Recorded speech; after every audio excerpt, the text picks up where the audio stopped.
being presented, the message of Sage Ramana will be truly uplifting this period of suffering for all of us. We are also thankful to Chinmaya Mission LA for joining us, and also this is being live webcast on YouTube Chinmaya LA channel. And our love and pranams to Swamiji. We will earnestly look forward to these 4 evenings, and thank you for being with us. Hari Om, our pranams to you.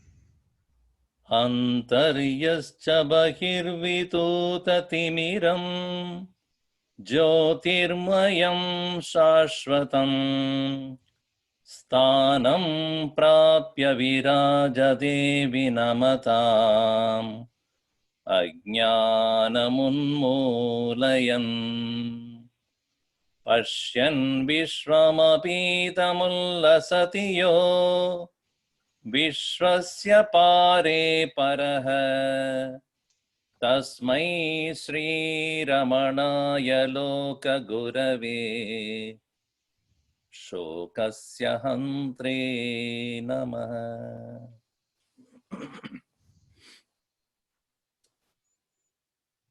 First of all, thank you for the nice opportunity that all of you have given to me for doing this talk on Sri Ramana. And this opportunity to talk to you all through online is also a unique experience. Very often, the audience inspire us when we have them in front of us. But now, nobody there, I have to talk to the computer. But I presume that all of you are standing or sitting in front of me, and I am speaking to you all. So here, we are to start this discussion on messages by Sri Ramana. In this 4-day talk, we are going to focus on some of the essential teachings, mainly about how to go about doing our sadhana. Very often people say to me that, Swamiji, we have studied Vedanta, we have studied Upanishads, Prakarana Granthas like Bhajagovindam, Atmabodh, Tattvabodh, Dakshinamurti Stotram, many others, Bhagavad Gita also. But what do we actually need to practice? Shravanam I have done. Mananam on the ideas that are heard by me, that is also done. But the problem is only in practicing Nididhyasana. What to contemplate or meditate on, and how do we do this? Even I struggled with that for a long time. And finally, I found my answer in the words of Sri Ramana Maharshi. In this very verse, the prayer verse that we are seeing,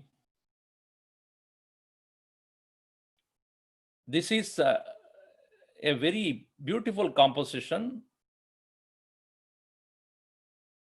and it is about the nature of a Jivan Mukta, not necessarily only belonging to or indicating Sri Ramana Maharshi, but it indicates the nature of a Jivan Mukta. Let me explain this and then we'll go from here. Yaha antarbahishcha timiram vituta jyotirmayam shashvatam sthanam prapya virajate. He who is one who has destroyed the darkness of ignorance outside and inside, and reveling and shining in the brilliance of the eternal consciousness. And at the same time, Vinamatam Ajnanam Unmulayan, for those who surrendered, uprooting their ignorance, Yaha idam vishwam pashyannapi ullasati. While being in this world, perceiving the world, enjoying it. Ullasati. And he the one, Vishwasya pare paraha, beyond the influences of the world. To that, Tasmai, Sri Ramanaya, to that sage Ramana, who is Shokasya Hantra, destroyer of sorrow, Loka Gurave, the universal teacher, Namaha, salutations. The first and foremost thing is, all people in our life, we also see ourselves. We are continuously engaged in getting rid of shoka, sorrows. Whether we do something or when we avoid something, both have only one purpose: to get out of sorrow. Shokasya hananam, destroying the sorrow. And interesting thing is, sorrows come to us unasked. Nobody embraces sorrow or wants sorrow. But the worldly life, we are prone to this suffering of various types. So our endeavor, everyday life, is to get rid of the sorrow. Whether when we are hungry, we eat to end the sorrow of hunger. When you are thirsty, to end the sorrow of thirst, we drink water. When we are tired, we go to take rest to end the sorrow of tiredness. When we are alone, to end that loneliness, we end that sorrow by having company. To end the sorrow of boredom, we go to movies, we go to places, we go to parties. To end the sorrow of discomfort, we look for comfortable things. And it goes on and on and on and on. So where is the end of sorrow? Or what is the end of sorrow? And who can teach me how to end sorrow? One who is capable of ending our sorrow completely, he is really our Guru. Shokasya hantre namaha. One who destroys the sorrow, to him my salutations. Okay. That person who can end my sorrow must be a person who has no sorrow. It is not that he advises how to end sorrow, but he himself is sorrowful. Then it is not correct. Therefore, it is said, Ullasati. He enjoys. Where? Not in solitude. Pashyan Vishwam apidam ullasati. Vishwam Pashyan api. Even as he, like you and I, seeing the world, perceiving the world, experiencing the world, remaining in this world, existing in the world, ullasati. Sportingly he stays there, joyfully he stays there. And looking at such a joyful existence, we get inspired. We come to know that it is possible for us also to remain in the very same world like him, and possible that we also can end our sorrow.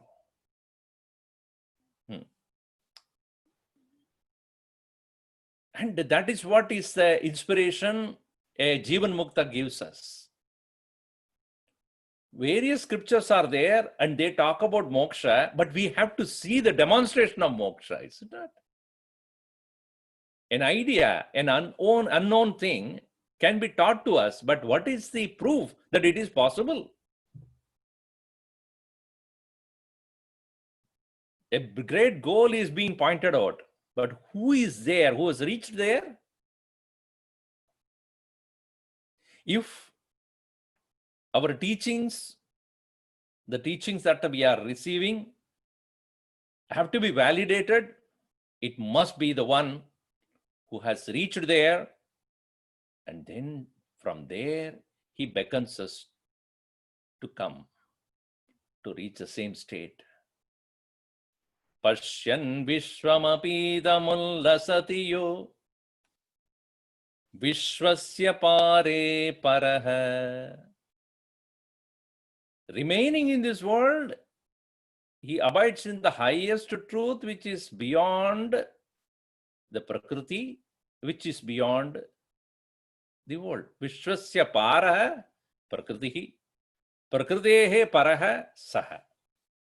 He the one who is remaining at one with that which is beyond the Prakriti that causes the world.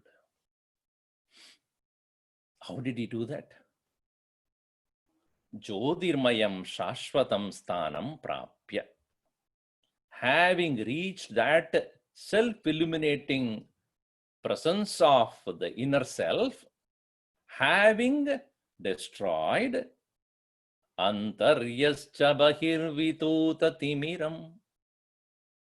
Timiram, darkness, ignorance. Vituta, having overcome, destroyed. And this Timira, the ignorance is where? Antaryascha Bahihi. Antarha. Antar means within, Bahihi outside. Antar Bahischa Viduta Timiram. Thus, therefore, this beautiful prayer, as I said, applies to all Jivan Muktas. All those who have reached that highest state of oneness. And Sri Ramana Maharshi, with his very simple words, very simple living, down to earth conversation with people, have bestowed this knowledge to all of us to live and to be free. And so these messages that we are going to see or to indicate to us, to guide us what to do. We'll start with the first one. First one is Antarbahischa Timira Vidunanam. Removal of darkness within and without. Now, what do you mean by darkness within and without? So the first one is, what is inner darkness? Inner darkness is, as it is said by or pointed out by Sri Ramana Maharshi himself, the tamas is in the form of the world that we perceive, the way we perceive the world. That is the expression of darkness, ignorance within us. As we all know, the mind has three aspects to it: Sattvika Vritti, Rajasika Vritti, and Tamasika Vritti. And here Ramana Maharshi says, Sattvika Vritti is knowledge, the light. Rajasika Vritti is the modes of the mind. And Tamasa Vritti is experiencing the world. Now, what is the external darkness or outer darkness? Satvikam is, of the Satvika Maya is Ishvara. The same Maya as a Rajas, it is all the Jivas. And Tamas is the entire universe. This is according to Sri Ramana Maharshi himself has explained this. And what he says is, just as the pictures in a cinema show are seen only in diffused, that is artificial light, but not in a strong glare or in a thick darkness, so also the world pictures are perceptible only in diffused, that is reflected light of the self, through the darkness of avidya, ignorance. The world cannot be seen either in pure ignorance in sleep or in pure light in realization.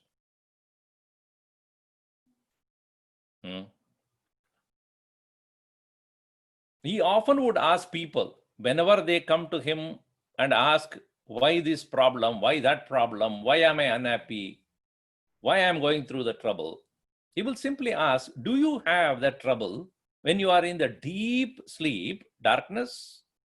No. Your problem that you are experiencing is only when you are awake? Yes. What do you mean by awake? Who is awake? Wakefulness means you have already identified with your mind. Mind and the world, they wake up at the same time. Before you woke up in the morning, the world was not, because the mind was not. As soon as you wake up, what do you mean by wake up? The moment your mind is expressing as I am, the very moment you wake up with I am, the world in front of you is there. So the world that we perceive is the expression of that very identification. Now, this is explained in the next beautiful set of ideas that he presents. Consciousness, mind, and thoughts, the connection with all these three. First, he says, mind is the manifestation of the unmanifest self. Sattvic mind acts as the witness of Rajasic and Tamasic thoughts. He uses the word vritti only to indicate the word modes of the mind. Vritti is of short duration. It is qualified, directed consciousness or absolute consciousness broken up by cognition of thoughts, senses, etc. According to Ramana Maharshi, sattva buddhi or satvika manaha is just witness. It is a reflection of consciousness without any kind of modulations, modifications, agitations, disturbances, changes. And that very sattvika vritti, we call it as vritti because it is a state of mind. That sattvika manaha is a mere witness to the other two modes of the mind, which is rajasic, active, and tamasic, which is dull. Now let me ask this question to you all. Which mode you are right now in? If you are listening to this knowledge without any judgment, you are in sattvic mode. If you are receiving this knowledge with a thought, this I already know, or what is the proof for what he says? When your mind is distracted, vikshepa is there, then it is rajas. Maybe some of you are having had your dinner, you are half awake and half asleep. Then you are in the tamasic vritti mode. Pure sattva is absolute quietude, which is just witnessing the modes of the mind, rajasic and tamasic modes, but not at all influenced by it. So he further goes on to say, sattvic mind is like a reflected light in a pool of water in which the reflection takes place. And at the same time, vikshepa vritti, active mode, belongs to rajasic mind. It is like the disturbances in the water that makes it appear that the reflection is disturbed, agitated. In Vedanta, what we call it as a prad, this is a reflection of the light, which is known as Chidabhasa.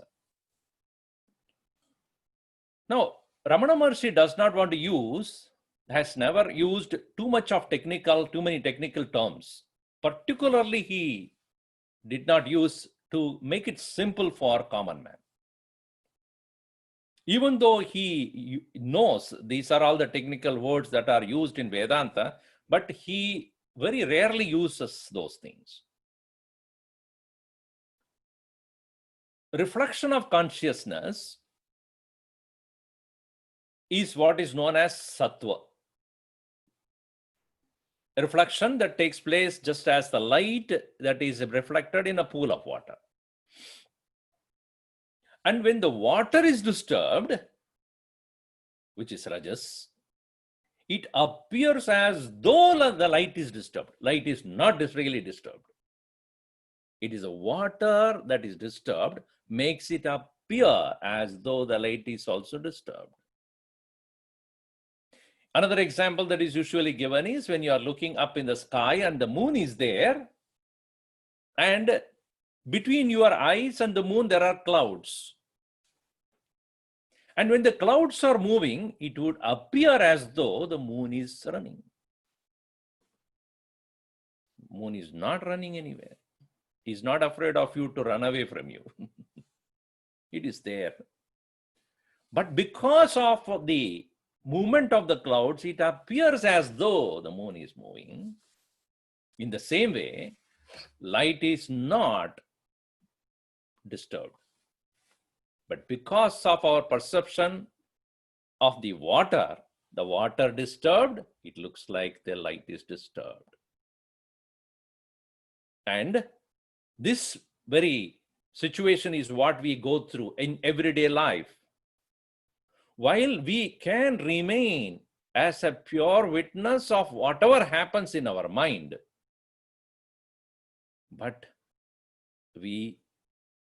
as soon as we wake up in the morning, we immediately get identified with the thoughts that are happening in our mind in the form of various forms of agitations. I want this, I want that. And all the plans for the day, everything starts crowding up, and we tend to lose that oneness with that sattvic mind, and we get dragged into the rajasic mode. Therefore, he says, when the senses are merged in the darkness in deep sleep, which you had just before you woke up, that is a state of tamas, avaranam. Now, mind is like a space. Just like objects are in space, thoughts are all in the mind.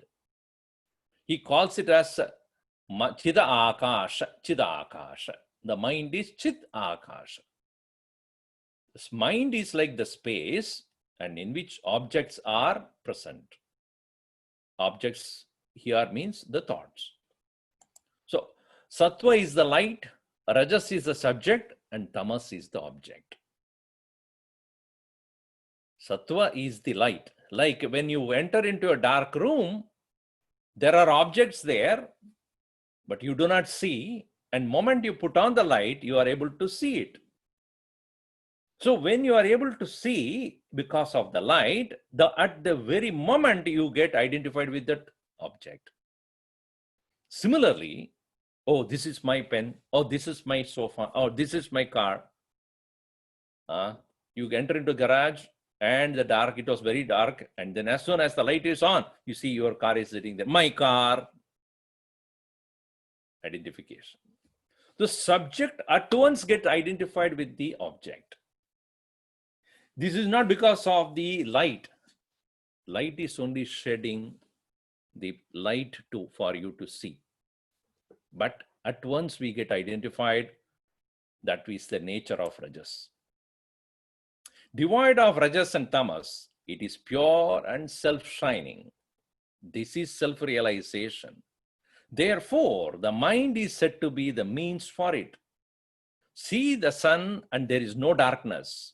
Similarly, see the self and avidya will be found not to exist.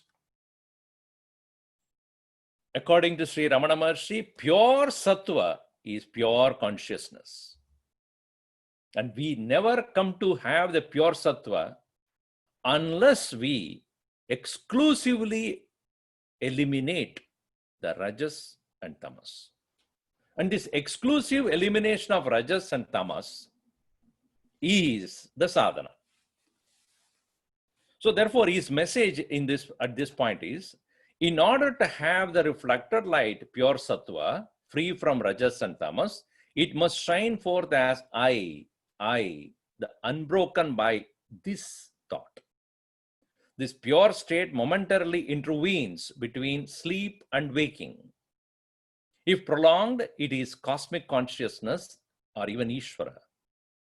This is the only passage to the realization of the self-shining supreme being. What is to be noted here very, very importantly is this pure state of sattva intervenes between sleep and waking. Why I have underlined that is, in the state of dream, we have no ability to do anything. Whatever is being projected by the mind, we just have to experience. We cannot decide about anything in that condition. In the state of deep sleep, there is no possibility of even recognizing that I am the witness. It is a state where the witnesshood is also not allowed because of the overwhelming tamas, darkness. In the state of waking where you and I are right now, we are continuously bombarded by the thoughts arising out of our rajasic nature.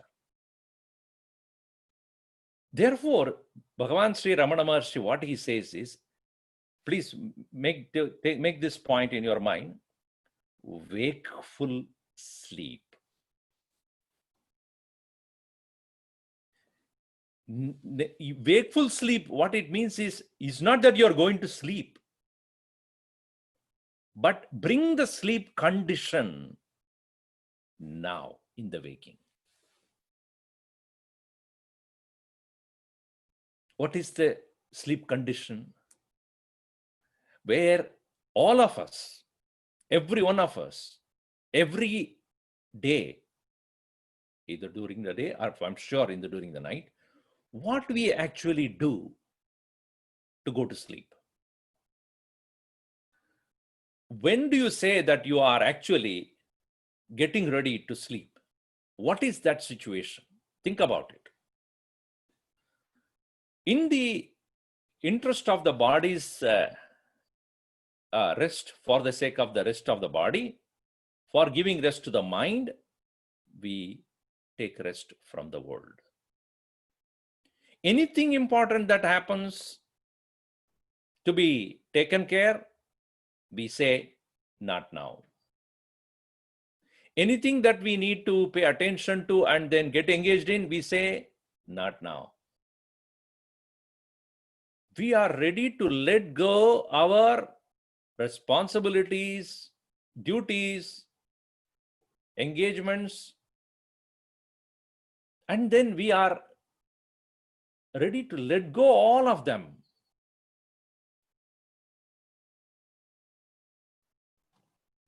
Slowly, slowly, we also get ready to get rid of identification with this body.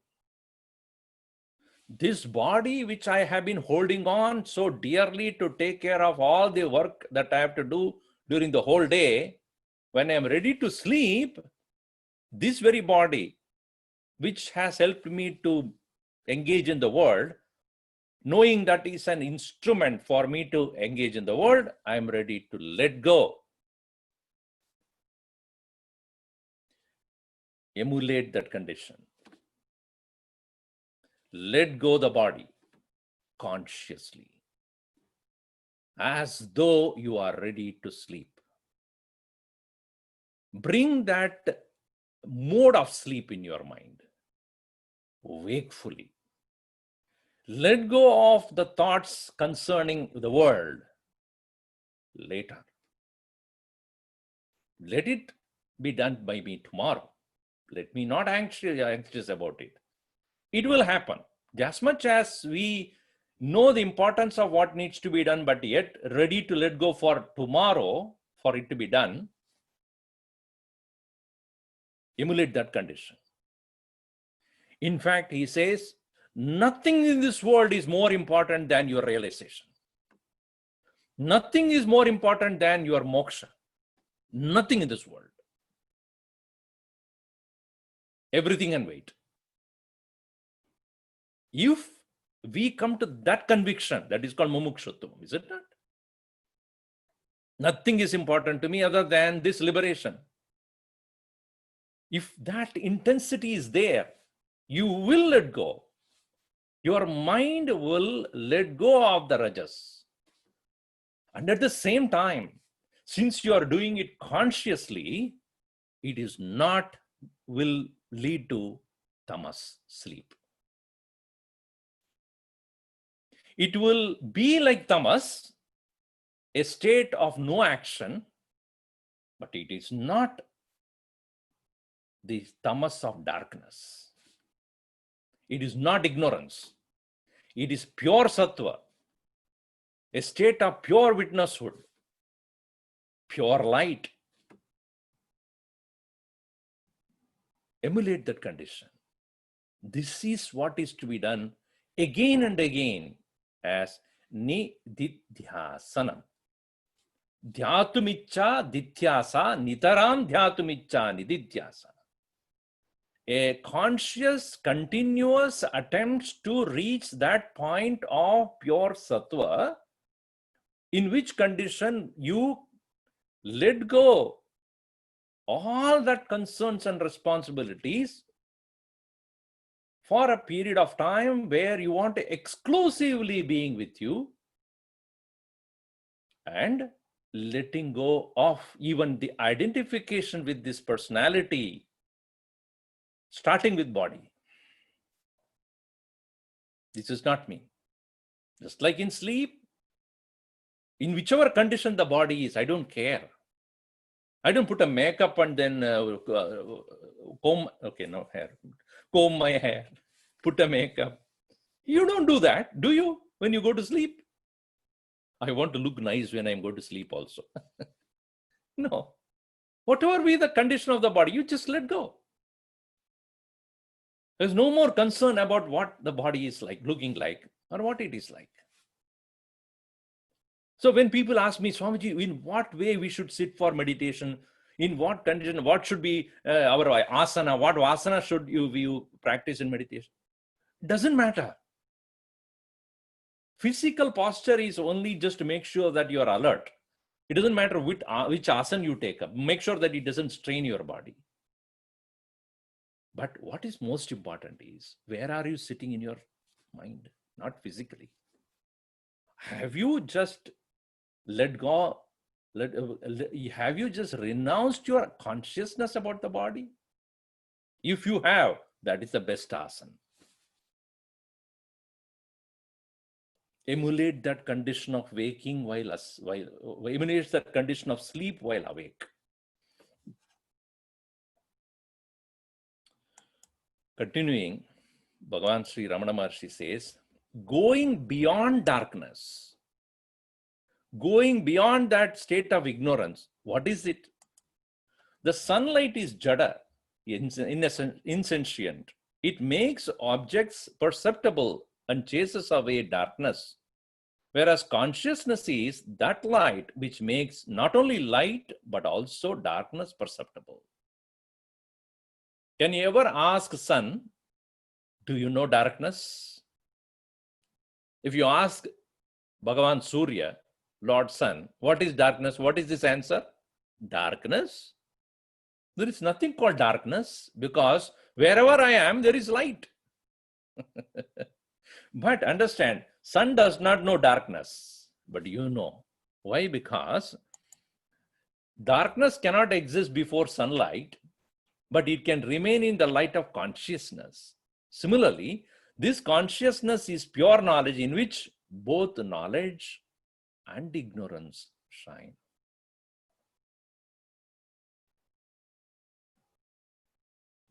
Just like my eyes can see light as well as darkness. How do you know darkness? With the eyes. How do you know the light? With the eyes. So eyes can see both darkness and light, is it not? In the same way, consciousness can be present in ignorance as well as in knowledge. That is why Ramana Maharshi says in Upadeshasara very clearly, that is the nature of consciousness, which is neither ignorance nor knowledge. Jnanamasti kim jnantum antare. Having understood, is it called knowledge? Is there anything more to be known? Having understood this, what? Jnanahina, ajnanahina. It is neither knowledge nor ignorance. Jnana varjita, ajnanahit. Jnanam is also not there. Ajnanam is also not there in that. Jnana varjita ajnanahina chit jnanamisti kim jnatumantaram. So his message is here, just as the eyes see the darkness which remain enveloping all objects, so also the self sees the darkness of nescience which remained covering the phenomenal world. The self is the source of subject and object. Now, ignorance prevailing, the subject is taken to be the source. The subject is the knower and forms one of the triads with whose components cannot exist independent of one another. The triad being subject, object, self. The self is not the subject, but self makes the subject possible to perceive the object. Just like eyes are there and the object is also there. Once the light is on, eyes are able to see the object. Correct? The light is neither the object nor the eyes. But because of that light alone, eyes, the subject, is able to see the object. In the same way, so the subject or the knower cannot be the ultimate reality. Reality lies beyond the subject and object. When realized, there will be no room for any doubt. At the present moment, we take our mind to be the knower. Yes, our mind is the knower, no doubt, when it comes to all different experiences, whether we are perceiving objects or feeling our emotions or thinking about thoughts. But what happens is the mind, when it becomes the knower, it feels that it is consciousness, which is not the truth. The consciousness illumines the mind, the subject, as well as the object of the mind. It is beyond subject as well as object. This, when we realize, we question then, what is then the mind? What is the role of the mind? What is the role of the mind in realization? And how do we handle this mind? Because mind constantly owns up the consciousness and thinks that I am conscious. When I ask you, are you there? Yes. Who's answering? Mind. Are you happy? Yes. Who's answering? Mind. Are you unhappy? Yes, unfortunately. Who's answering? Mind. It is therefore very difficult to get rid of this mind, which is constantly acting like consciousness. And this he calls, Bhagavan Ramana Maharshi calls it as the phantom entity, the disguised nature of ego. So now you see, this mind, is it possible for us to control? Very often people ask this question, Swamiji, how to control the mind? How to control the mind? Because I understand the sattvic nature of the mind, the pure state of mind, which is very difficult to even comprehend because it is always contaminated by rajas, thoughts. A sattvic nature of the mind, pure witness, even though I would like to maintain in the state of meditation, but not possible. It goes all over the world. It's from here it runs to another part of the world. This was the question raised by Arjuna also, is it not? When he learned about the nature of the yoga or the meditation, yoga of meditation, in the chapter 6 of Bhagavad Gita, he immediately says, Chanchalam hi manak Krishna, pramadi bhalavadradam, tasyaham nigraham manye, vayoriva sudushkaram. I understand this mind to be so fickle and restless. It is so difficult to control my mind. It is as difficult as controlling the wind. Bhagavan Krishna there smilingly says, Asamshayam mahabaho mano durnigraham chalam abhyasena tu kaunteya vairagyena jagrihyate. No doubt, Arjun, it is restless. That is the nature of the mind. But by practice and vairagya, you can surely control the mind. Now, when he says control the mind, we all think that we can also control our own mind. But Ramana Maharshi says, no. Controlling the mind is not possible. Oh, then we have to give up? Now, let us see how he says this. Control presupposes duality. How do you control the mind with the mind? Also, it should not be forceful stopping of the mind. That is only temporary. The only method is to withdraw the mind into the self.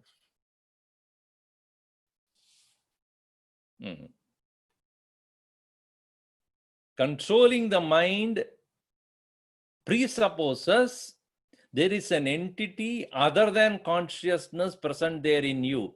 Are there two you in you? When I ask you, who are you? You say, I am so and so. Who is answering this question? Me? Who is this me? I am. What is this I am which you are referring to as you? Now, when you say I am a conscious entity who is speaking now. All right. This conscious entity you are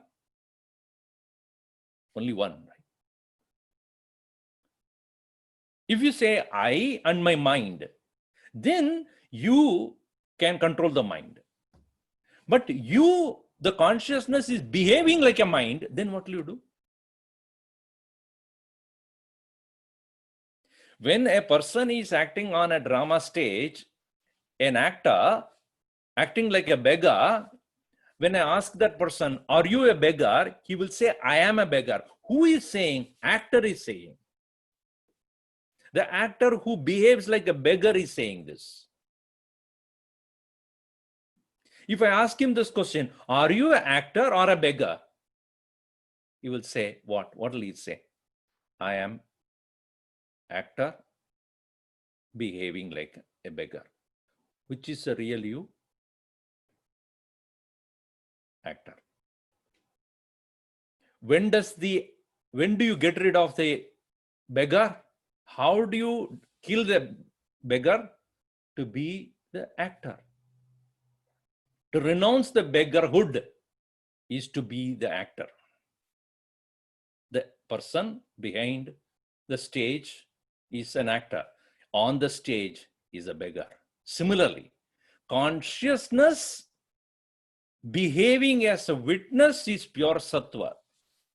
Consciousness behaving like a subject of experience, rajas. Consciousness behaving as a subject identified with the object is tamas.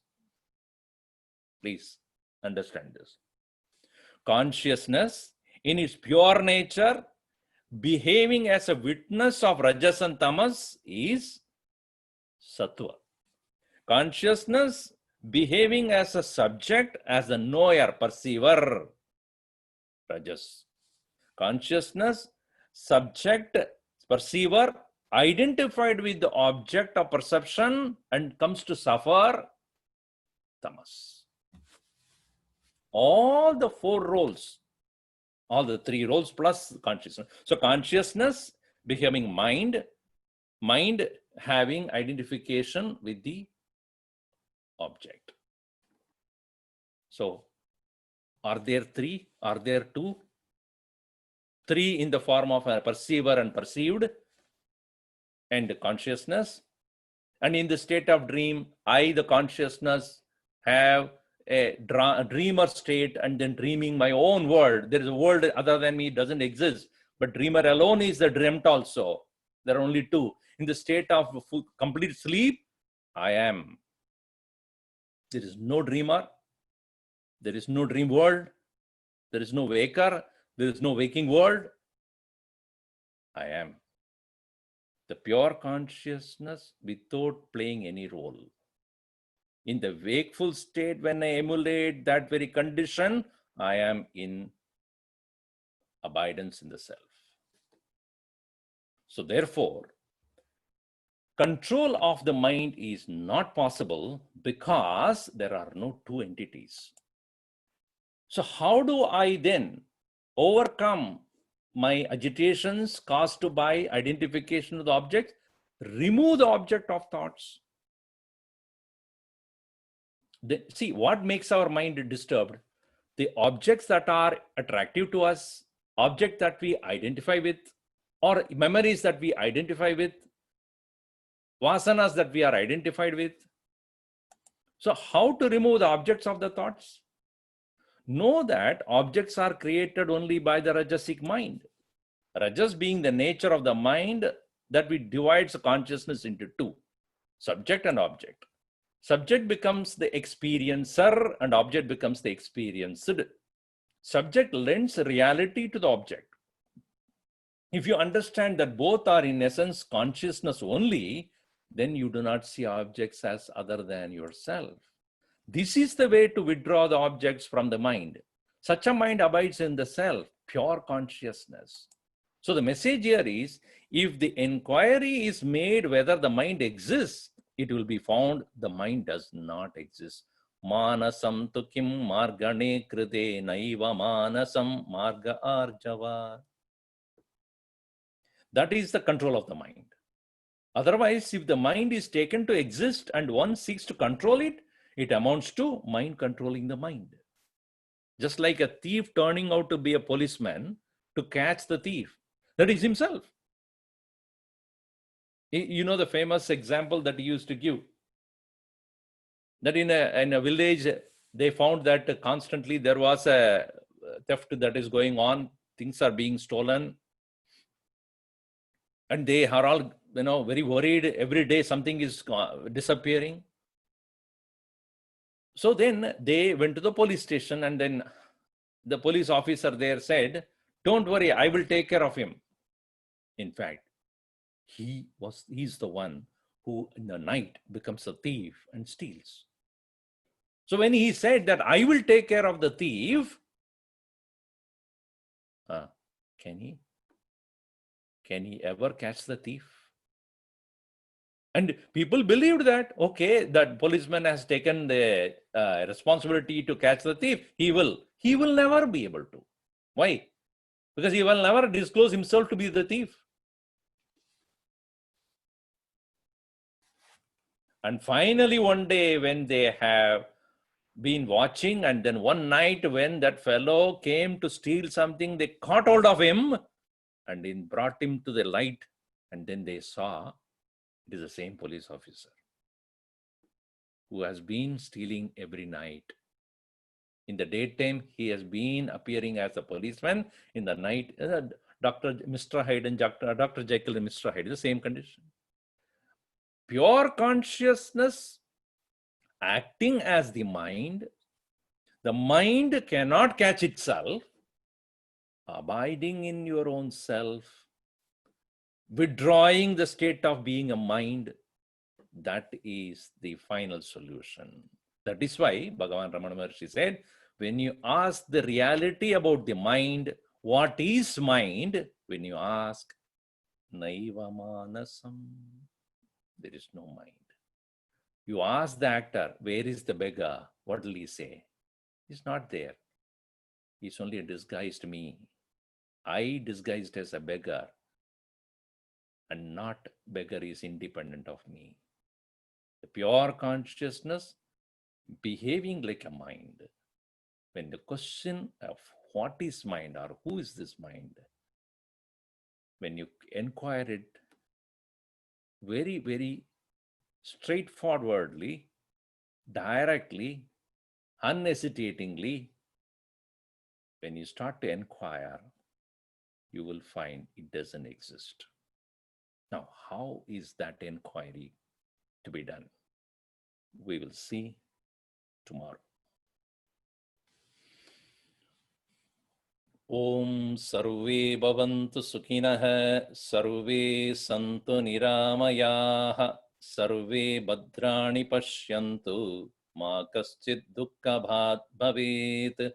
Om Shanti Shanti Shanti. Harihi Om Sri Gurubhyo Namaha. Harihi Om. Thank you all, and I will meet you tomorrow at the same time. Hari Om.